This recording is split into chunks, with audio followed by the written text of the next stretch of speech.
Look, I know what you're gonna say, but I'm not coming. You definitely should go. You guys are gonna have a ton of fun. I mean, I know Alex and Raj are going too, but I haven't really even talked to him in a while. I don't know, everything just kind of stopped after everything happened.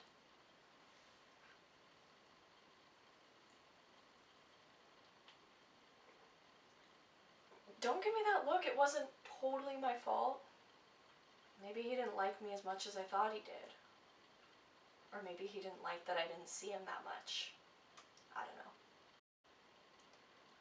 Anyway, no, you guys go. I have tons of stuff that I want to do here.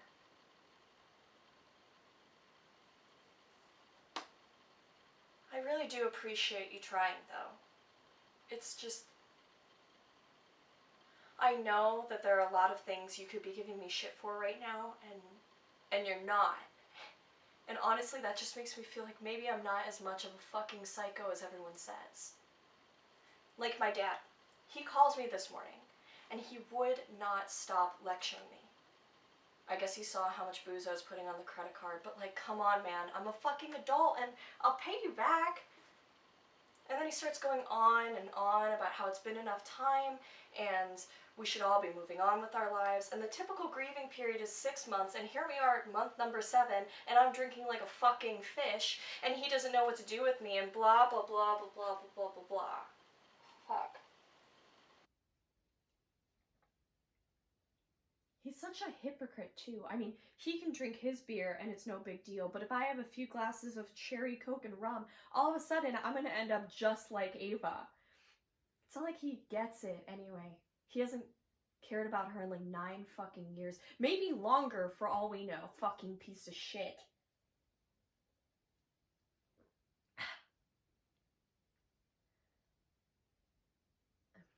I'm sorry. I guess I've just been thinking about all of this a lot, you know? And talking to my dad today just kind of set me off.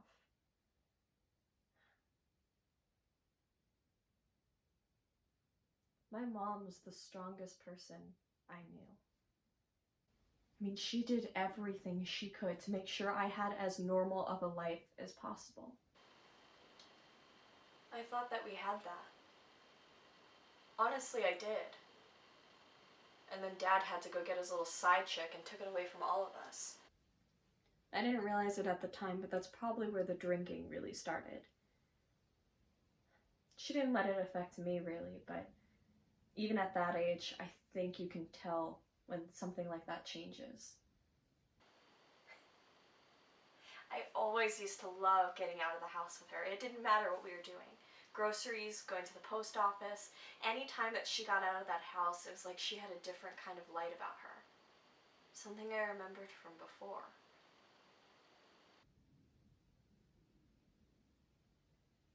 It was like she could finally laugh again.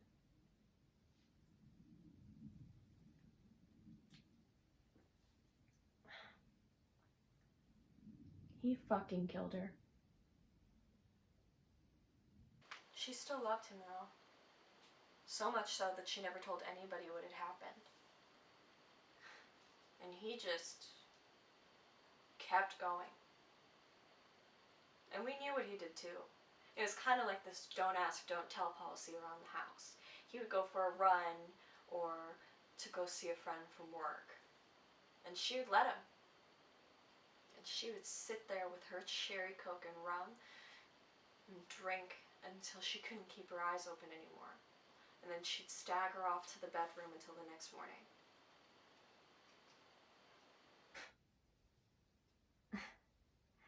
It got to the point where I swear it was like she was wearing cherry-scented body wash. We used to get a lot of calls to the house, friends and family and stuff. But after a while it seemed like it all kind of just stopped. I didn't think much of it. I mean, who uses landlines anymore? But after the funeral, I realized how many people ended up not coming. People who were super important to her, you know? I think that she was pushing people away.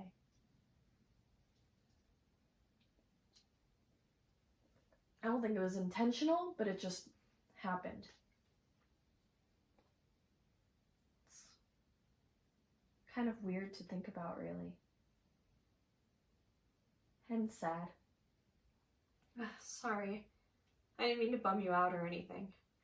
And I definitely didn't mean to just start venting, but you know, sometimes it helps to just say things out loud, you know? Just someone who will actually listen to me and not look at me like I'm some sad, weak, drunk who should be pitied. It's harder to find than you think nowadays. I feel like I'm just out here all alone.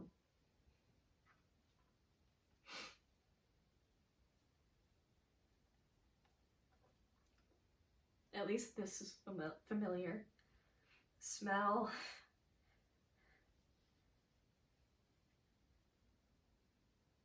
I don't know what to do.